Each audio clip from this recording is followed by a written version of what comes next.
Hey guys, Robert here with the Piston Slap channel, and today we're going to install this thing. This is a chain slider slash guide for the Triumph Tiger. Let me flip you guys around here. Actually, I'll just go ahead and cut to that part of it to just kind of show you the bike real quick. My garage is a mess. Obviously, you can see I got crap everywhere. I've been doing all sorts of honeydew things. But let's get to this. Okay, so Triumph Tiger. This one's a 17. I'm sure the 18s have it, even the 16s. What I'm talking about is, let me see if I can get some light in here. Maybe? There we go.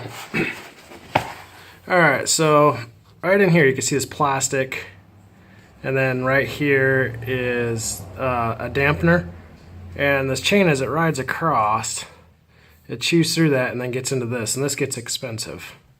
There's also one down here on the bottom, and I noticed a hole actually starting to wear through, so I figured I got the part, why not replace it? Alright, so first thing is we're going to put this bike up on the center stand, grab a 27mm socket, a breaker bar, and we're going to break this bolt loose, which I already broke it loose, so it's like that. Remove the nut. Alright guys, so the next thing we're going to want to do is remove this 30 Torx and pull the sensor out and away from the tone ring so we don't damage that while we're removing the rear wheel.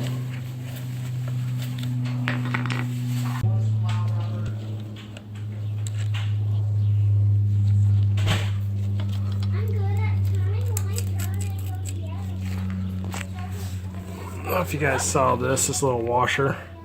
It's actually a spacer. Goes in between the sensor and the thing, and that keeps the sensor from actually hitting the tone ring when you're back in there. It sets what they call the air gap. So just go ahead and pull that guy out. Just got a little dirt in there, but we'll clean that out while we're in there. So we've removed the axle and the wheels just set down. What we're going to do now is just kind of push the tire forward, which I've already done, and then just take your chain off and set it like that. And very carefully, we are going to slide the wheel assembly back and out. Go ahead and pause it. Okay, so we're going to use a 5mm Allen. We're going to remove the chain guard. And they're not super tight, probably almost finger tight for me, it seems like. And this is just to give you some more access to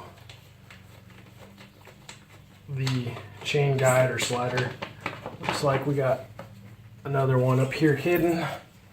We got one back in here, so let's see. How does that come off? Okay, so let's see if you can.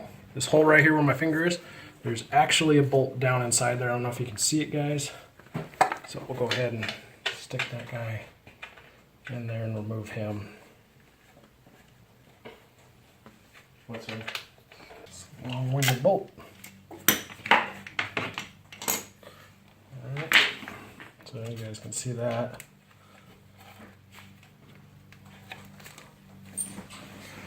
And set your bolts in a safe spot. Alright, so the next thing is we need to remove this little protector. It's like where your ankle rides.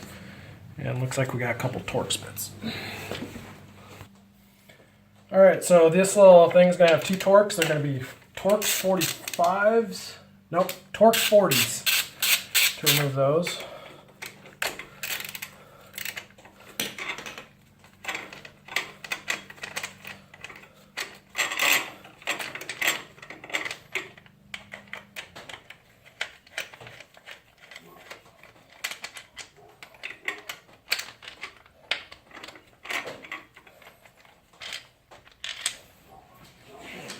Set it aside, and you exposed the other bolt. That's a 6 as well, or is it? Nope, it's a 5. I'm on it today. Need some coffee.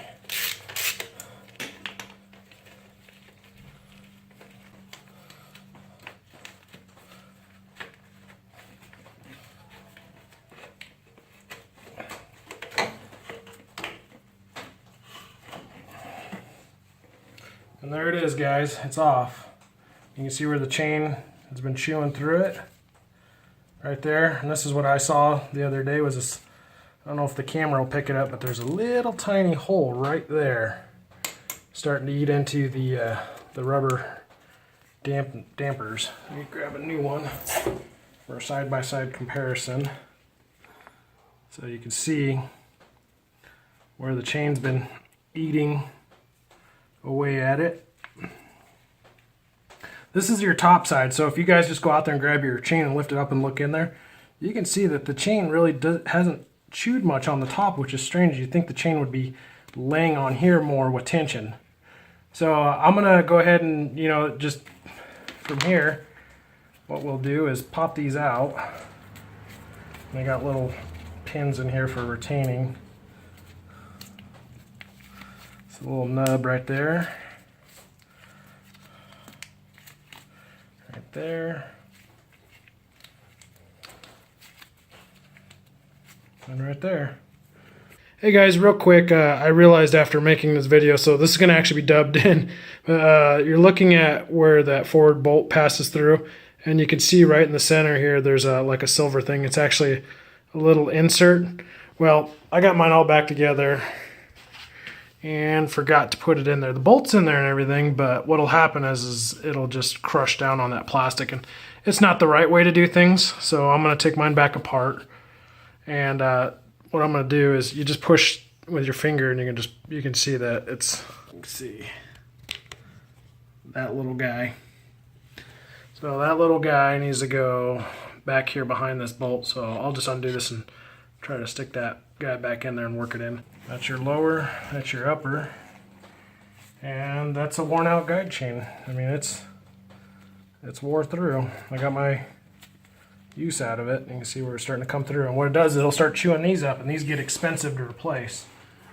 This bike has almost 7,000 miles on it, so it definitely is worth something if you're trying to keep your bike up tip-top shape.